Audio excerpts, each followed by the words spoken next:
Hey guys, welcome to our safety briefing specifically for the hot glue gun. I have a few things here to show you. This is our hot glue gun that we'll be using. It's an AdTech Basic Mini High Temp glue gun. This is the glue that goes in the glue guns. This is what it looks like. And this is a cutting mat. It's made to protect our table or working surface. So let's first take a look at our hot glue gun. So we've got a couple of things we need to pay attention to. This is our on and off button here. When you plug it in, it's on, and I want you to assume it's on, okay? When you unplug it, it is off, but it may still be warm or it may still be hot. So you have to be mindful about that. So the gun itself, you've got a handle that you hold it by. This is a trigger mechanism. This is your nozzle, and this is the body of the hot glue gun. And at the back of it, you'll see a hole back there. And this is where you insert the hot glue stick and feed it into there, and it will go in. And once it's warm, when you pull the trigger mechanism, you can see it move, and it forces the hot glue gun through the heating mechanism and out the nozzle. Okay, so there's a couple of things that I'll leave that in there. There's a couple of things I want you to be aware of. Now, this nozzle, if you notice, it's kind of the only metal part besides these screws here. It is the only metal part on the gun itself.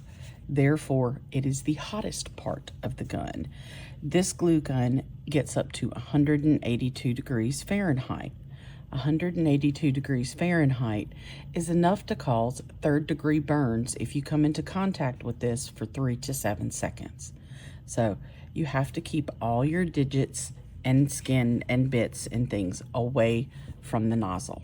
Okay, that's the part that's going to burn you. It is safe to hold it by the handle or by the grip. This piece that kicks out is a stand. Ta-da! So you can stand it up. Now, the reason you have a mat, or sometimes I like to use Post-it notes or a piece of paper.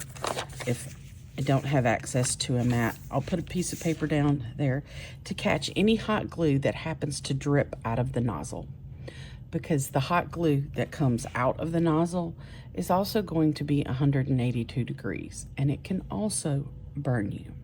So you have to be mindful of the nozzle, and you have to be mindful of the glue.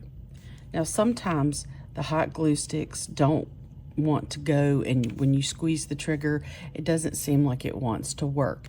If you have a problem, bring the hot glue gun to me and I will help you solve the problem. I would rather be the one that gets burned than you, okay?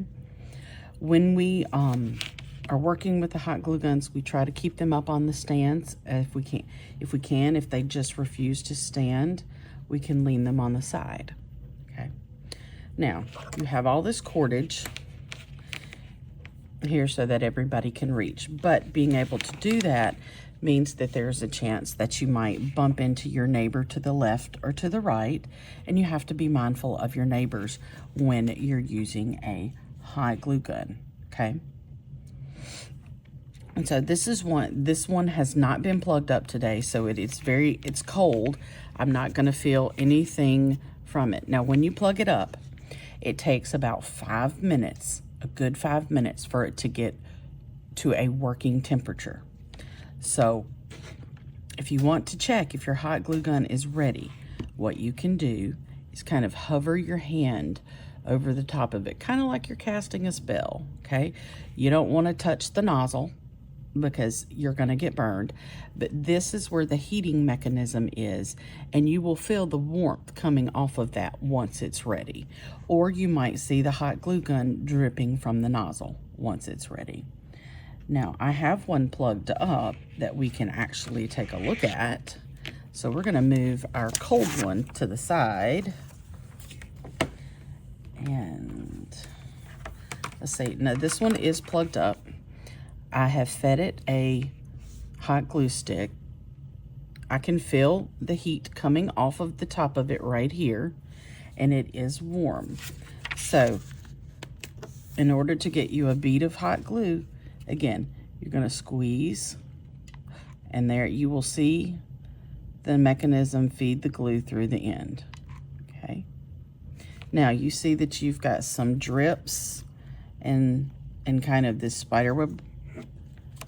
Sometimes you can wipe off the end. That's another good reason for having a cutting mat or a sticky note or scrap piece of paper there, because you can squeeze and rub the excess off of there, and it keeps it from stringing out everywhere. Now, should you get hot glue, say you're working and you accidentally drip it on your skin, what should you do?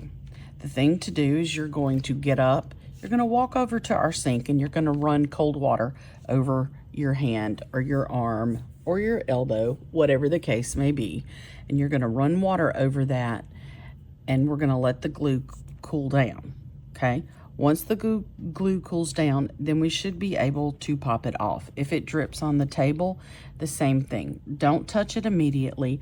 Let it cool down, and we can pop it off once it's cooled down, okay? If you drip it on your clothes, again, the same thing. Let the hot glue cool down, let it dry and harden, and then you should be able just to peel it off like a sticker, okay? If you try to touch this when it's hot and it's on your clothes, you're going to squish the hot glue down into those woven fibers of your clothing, and it's going to be almost impossible to get out at that point. So let it harden, let it cool as long as it's not burning you, and then you can pull it off. If again, you get it on your skin, go immediately to the sink, run it under cool water so we can stop that burning process, okay? Now, let me show you what to do. You can see that this is starting to kind of, it's got some drips. Once you put a hot glue stick in there and you start, it will start doing that drippy thing. So you can wipe it off so it doesn't do any more drips. But let me show you what to do when we are finished with using our hot glue gun. And this one, yep, see, you can peel it, it pops right off. Once it's cooled down, it goes back to its original form like it was in the glue stick, okay? So when we are finished with our hot glue guns, we have all this cord hanging everywhere. If we put them and stored them that way, it would be a mess. So what you're going to do, again, carefully, is you're going to turn the hot glue gun upside down, and you make a loop with the cord. And then you wrap the cord around the grip of the hot glue gun. And then you take your plug, your on-off switch, and then run it through that loop, and your hot glue gun will then be ready to be stored and tucked away. And that is our safety briefing.